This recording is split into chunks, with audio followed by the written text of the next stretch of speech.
कोलकात्यातील high voltage drama संदर्भातली सीबीआयच्या याचिकेवर सुप्रीम कोर्टाने निर्णय दिलेला आहे। ममता बॅनर्जी आणि नरेंद्र मोदींमध्ये पेटलेल्या वादाची बातमी आपण पाहतोय। सीबीआयच्या याचिकेवर सुप्रीम कोर्टाने निर्णय दिलाय। चौकशीत राजीव कुमार यांना सहकार्य करण्याचे आदेश देण्यात आले। They can talk mutually in a mutual place. They can cooperate each other.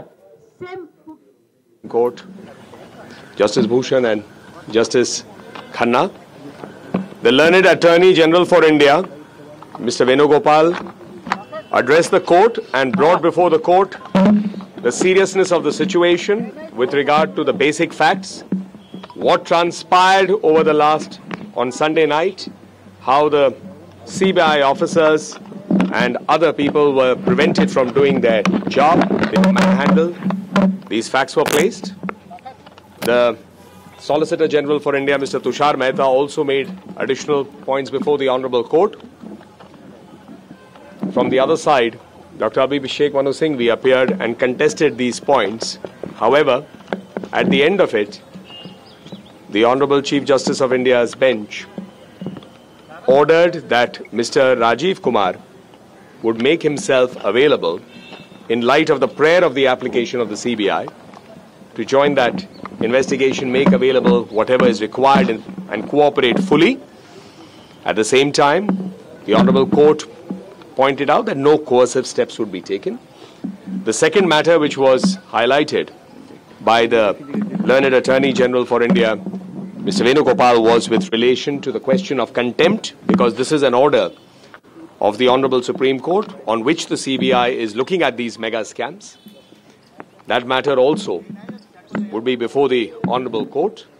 Now, it has also been made clear by the Honourable Court in its order that the personal appearance after filing of replies of the concerned officers may be required, and that will be communicated by the Secretary General of the Honourable Supreme Court. आपण थेट जाऊया कोलकाता इथे ममता बॅनर्जी नेमकं काय आवाहन करतायत पाहूया। We never said we will not cooperate. Every time we said, if you want to ask anything, even my office, they ask my one people. He's a simple man, 34 years is working with me. Sometimes he gave me the paper, sometimes he gave me the tea, sometimes we trust even more than that man from our party leadership, my Bokshi and all. Everybody respect him just like our Gandhiji in our party. Now you also ask him. I said, okay. When they ask him, you give the clarification, no problem. So they said, come to my office. He said, I am 72 years old. I cannot go to your office because there is a rule, Indian Penal Code. You can come to my house. So he said, you come to my house. They came to his house and they asked the clarification. It's okay. Though we know it's all political vendetta. याबद्दल आपण अधिक माहिती जाणून घेऊ। दिल्लीचे आमचे bureau chief अनंत बागायतकर यांच्याकडून। Sir, आपण बघतोय की सीबीआयने आता राजीव कुमारांवर गंभीर आरोप केलेले आहेत। राजीव कुमार यांना सहकार्य करण्याचे आदेश सुद्धा दिले आहेत। काय अपडेट्स मिळतील? नाही, मुळात राजीव कुमार यांना मूळ जे सीबीआयचं जे कोर्टापुढे जी त्यांचं निवेदन होतं त्यामध्ये देखील राजीव कुमार हे काही आरोपी नव्हते। त्यांना साक्षीदार, विटनेस म्हणून त्यांचा त्यामध्ये समावेश होता आणि त्यामुळे हा जो काही जे काही सगळं नाटक कलकत्त्यामध्ये गेले 2-3 दिवस झालेलं आहे त्याच्यामध्ये सीबीआयचे लोक राजीव कुमार यांच्याकडे विटनेस म्हणून जाणं, विटनेस जेव्हा असतो तेव्हा त्याला अटक करण्याची गरज नसते ना। त्यामुळे जेव्हा सीबीआयच्या अधिकाऱ्यांनी राजीव कुमार यांना अटक करण्याचा जेव्हा घाट घातला त्याच्यातून हा सगळा पेच प्रसंग उद्भवलेला आहे। त्यामुळे आज कोर्टाचा जो निर्णय आहे त्याच्यामधून एवढंच म्हणता येईल की कोर्टाने जे मूळ जे राजीव कुमार यांना केवळ साक्षीदार हे जे त्यांचं स्टेटस होतं किंवा स्थान होतं ते त्यांनी कायम राखलेलं आहे। अगदी खरंय सर। या सगळ्यात केंद्र सरकारला आता हा सगळ्यात मोठा झटका म्हणायचा का? झटका असं नाहीये। सीबीआयचा ज्या पद्धतीने सध्याचं सरकार वापर करत आहे किंवा त्याला आपण गैरवापरही म्हणू शकतो, तर त्याच्यामध्ये सुप्रीम कोर्टाने यथास्थिती ठेवून एक प्रकारे सीबीआय तर्फे जे हाय हँडेडनेस किंवा जो थोडासा आतताई अशा पद्धतीच्या हालचाली केल्या जात आहेत आणि त्यांचा जो राजकीय वापर केला जातोय त्याला कुठेतरी आळा बसतोय असं आपण मानायला हरकत नाही। त्यामुळे त्यांनी जे सांगितलेलं आहे की राजीव कुमार यांनी सहकार्य करावं तर कुठचाही पोलीस अधिकारी सहकार्य करतच असतो सीबीआय. निश्चितपणे. धन्यवाद सर, आमच्याशी बोललात त्याबद्दल. आपण बघतोय की आता राजीव कुमार हे चौकशीला सामोरे जाणार आहेत. In the correct light and spirit of what should have been done. Additionally, there is the protection because the matter is before the Honorable Chief Justice's court, and that protection is there since the matter is now being heard. At the same time, by making it clear that the personal appearance may be required, one may also look at it from this perspective that only the truths must come in their reply, and if any clarification is needed, immediately the Honorable Court is assisted to that extent. Sir, politically speaking, Ms. Mamata Banerjee and her government would have much to explain politically that what was the need for the government of West Bengal to come down to a level where an investigative premier agency of the country working clearly on the directions of the Honorable Supreme Court of India were being prevented. A chief minister gets down on dharna for an officer. What is it that is so sensitive in that material which the Calcutta police is not sharing with the CBI that would be so sensitive and against the interests of the Trinamool Congress and the government there? And if the Trinamool Congress wants to take on the BJP, it can be done so politically on the ground where people in a democracy can clearly give their verdict. There is no need for the undemocratic methods of preventing BJP leaders, their helicopters from landing, preventing our national president Shri Amit Shah ji and conducting his political activities, or ensuring that violence is perpetrated against our karyakartas and leaders. Sir, Mamata Banerjee से अपनी जीत बता रही है आज जो कार्रवाई में जो कुछ भी निकला है, क्या प्रतिक्रिया व्यक्त करेंगे? अब कौन व्यक्ति किसको जीत और हार माने, ये उन पर आधारित है. ममता जी को अगर लगता है कि जिस पुलिस अफसर के लिए वो धरने पे उतर गई, लड़ी, कि वो सीबीआई के साथ कोऑपरेट ना करे, वहीं माननीय सुप्रीम कोर्ट का आदेश है कि वो सीबीआई के साथ जल्द से जल्द कोऑपरेट करे, तो यदि यही जीत होनी थी तो पहला प्रश्न उठता है कि रोक क्यों लगाई गई थी उनकी तरफ से? अफसर ने क्यों नहीं रोक? क्या ये सीबीआई की जीत है सर? नलिन जी, क्या ये सीबीआई की जीत है? ये जीत और हार की बात नहीं है सीबीआई के लिए. ये भ्रष्टाचार के खिलाफ जो मुहिम चल रही है, घोटालों के अंत तक पहुंचना, जो मोदी जी की सरकार लगातार लगी हुई है, कर रही है, आदेश दिए हुए, ये उसके लिए एक महत्वपूर्ण कदम है, ताकि जो अफसर ये सोचे कि अपने राजनीतिक आकाओं के लिए वो इन्वेस्टिगेशन या जांच में बाधाएं करेंगे, तो कोर्ट के सामने ये बातें छिपी नहीं रहेंगी. क्या कहेंगे सर, ममता जी को अपना धरना अब खत्म करना चाहिए? ममता जी क्या करेंगी? वो एक वरिष्ठ नेता, उन्हें तय करना है कि धरना पे बैठना है, नहीं बैठना है. लेकिन देश में जो प्रश्न उठ रहे हैं कि कहां तक संघीय ढांचे में इसकी कल्पना हो सकती है कि एक मुख्यमंत्री राष्ट्र की एक एजेंसी जो सुप्रीम कोर्ट के आदेश में एक घोटाला की जांच कर रही है, उसमें एक अफसर उनके राज्य का बाधाएं प्रस्तुत करता है और मुख्यमंत्री उनके लिए उतर जाए धरना पे. अपने मंत्रियों तक के लिए उतरे नहीं जब उनके अरेस्ट हुए थे. तो अब ये प्रश्न जो है, लोकतांत्रिक प्रतिक्रिया क्या होगी, क्या प्रक्रिया है, उसमें सही है ढांचे में, संघीय ढांचे में उचित है, नहीं है, उसका जवाब को तंग कर रहा है, हमारे फार्मर्स को तंग कर रहा है. इसी के लिए मेरे को दिल बहुत रो रहा था. मैंने बहुत दिन तक डाइजेस्ट किया है.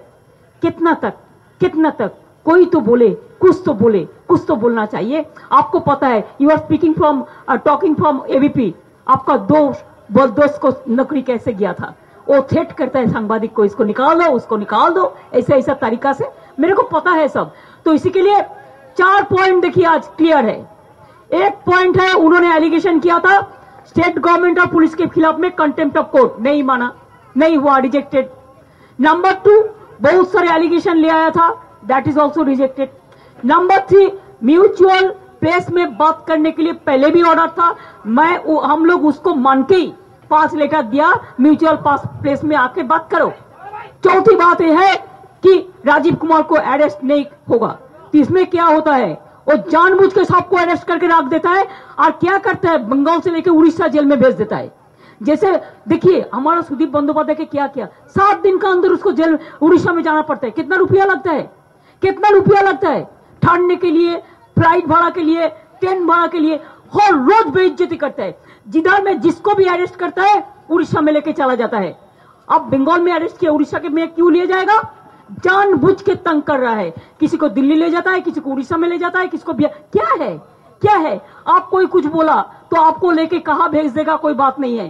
तो एक क्या देश चल रहा है, एक क्या एडमिनिस्ट्रेशन चल रहा है?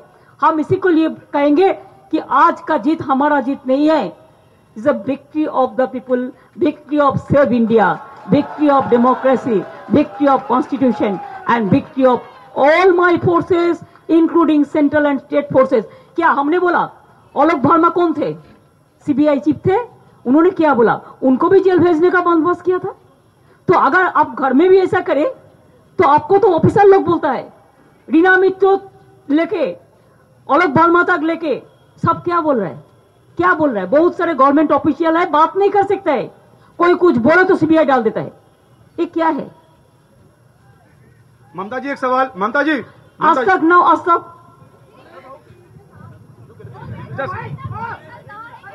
काल का बात छोड़ो, आज का बात करो। काल का बात हम नहीं करेंगे, हम आज का बात करेंगे। दीदी दीदी हम काल का बात काल कर लिया, हम आज का बात आज करें। बोलिए। अभी तो देखिए, अभी तो उसका डजन मिनिस्टर लगाने पड़ेगा ऐसा बात खंडन करने के लिए, लेकिन हम भी उसको करेंगे, हम तैयार है। दीदी बीजेपी आरोप लगा रही है हेलीकॉप्टर नहीं उतारने दिया जा रहा है योगी का। That is not correct, that is absolutely wrong. बोलिए। মরাল ভিক্টরি বাংলার মানুষের, মরাল ভিক্টরি দেশের মানুষের। বাংলা সবসময় দেশের জন্য কাজ করে। আমরা আগেই বলেছিলাম, সুপ্রিম কোর্টের একটা অর্ডার ছিল।